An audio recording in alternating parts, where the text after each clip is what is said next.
Hola, hoy vamos a sumergirnos en un texto que, la verdad, te atrapa desde el inicio. No empieza con el típico había una vez, ¿no? Empieza mucho antes de que el tiempo siquiera existiera. Vamos a seguir las pistas de un protagonista súper misterioso, la palabra, hasta llegar a una revelación, una que de verdad cambió el curso de la historia.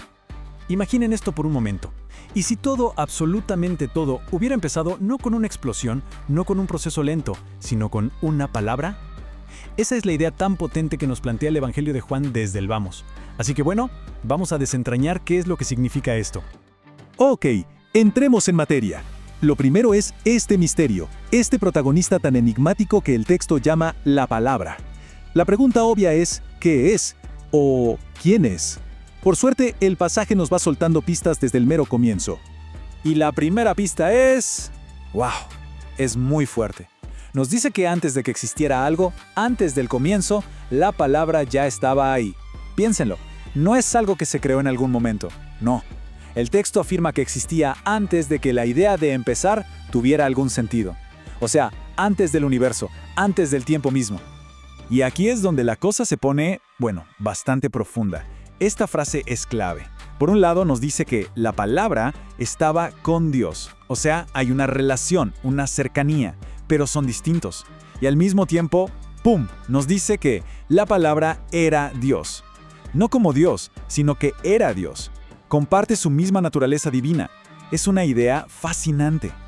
Ok, entonces, esta palabra no es una idea abstracta flotando en el vacío. Para nada. El texto la pone como la fuerza creadora, el agente activo detrás de todo.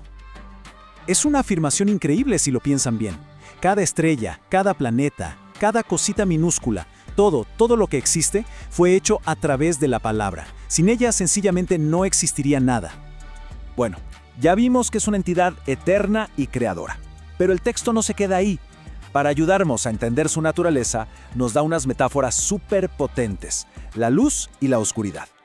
Y aquí empieza a revelarse más del misterio. Y aquí está la conexión. La primera gran pista. Resulta que de esta palabra nace la vida. Así, directamente. Y esa vida no es solo, existencia biológica.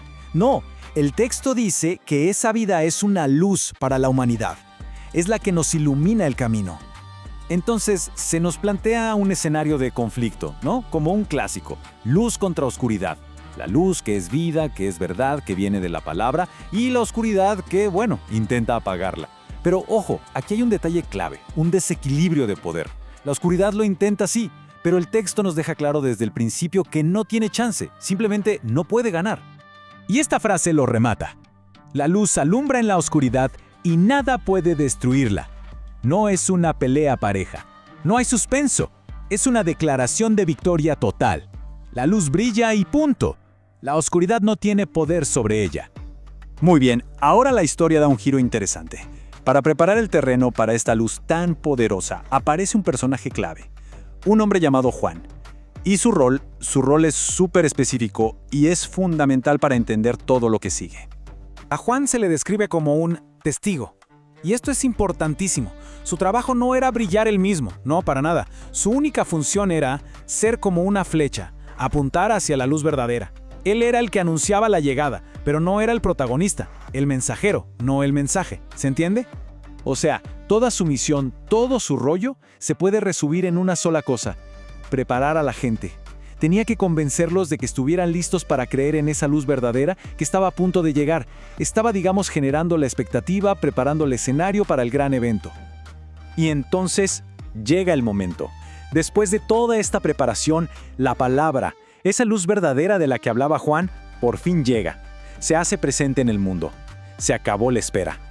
Y aquí nos topamos con una de las ironías más trágicas de todo el relato. El creador del universo viene a su mundo, al mundo que él mismo hizo, ¿y qué pasa? La gente no lo reconoce. Peor aún, su propio pueblo, los que supuestamente lo esperaban, no lo aceptan. Lo rechazan. Es increíble. Así que la reacción fue mixta, por decirlo suavemente. Como vemos aquí, la gran mayoría no la aceptó. Hubo un grupo que sí, que creyó, pero fue una minoría.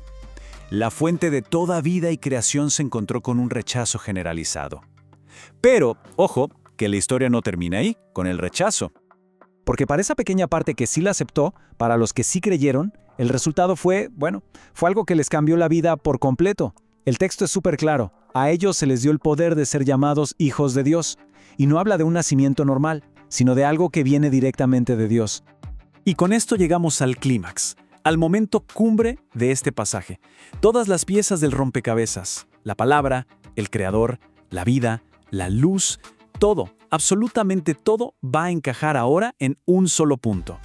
Le hemos seguido la pista a este misterio desde antes de que existiera el tiempo. Vimos su llegada, la reacción de la gente, así que la pregunta es inevitable, ¿no? Después de todo este recorrido, ¿quién es la palabra? Y ahí está la respuesta. Directa, sin rodeos. La palabra es Jesucristo. Todo ese concepto tan grande y cósmico, la fuerza creadora, la que es Dios y estaba con Dios, se hizo carne y hueso. Vivió aquí, entre nosotros, y tiene un nombre, Jesucristo. ¿Y qué significa todo esto? Bueno, el pasaje nos lo resume. Significa que Jesús no es un profeta más, ni un gran maestro, no. Él es Dios hecho visible. A través de Él, cosas que parecen abstractas, como la verdad o el amor de Dios, se volvieron reales, tangibles. Pudimos verlas y entenderlas. Para que quede todavía más claro, el texto termina con una comparación súper potente. Dice que por medio de Moisés se recibió la ley, o sea, un código de conducta. Pero lo que vino a través de Jesucristo fue algo diferente, la gracia y la verdad. No solo reglas, sino la esencia misma de lo que es Dios. Y con esto cerramos, dejando una pregunta en el aire. Si todo esto que exploramos es así, si Jesús es de verdad esa luz que vence a la oscuridad, entonces la pregunta que nos queda no es tanto de teología, sino algo mucho más personal. ¿Qué significa entonces caminar en esa luz? Muchas gracias por habernos acompañado en este recorrido.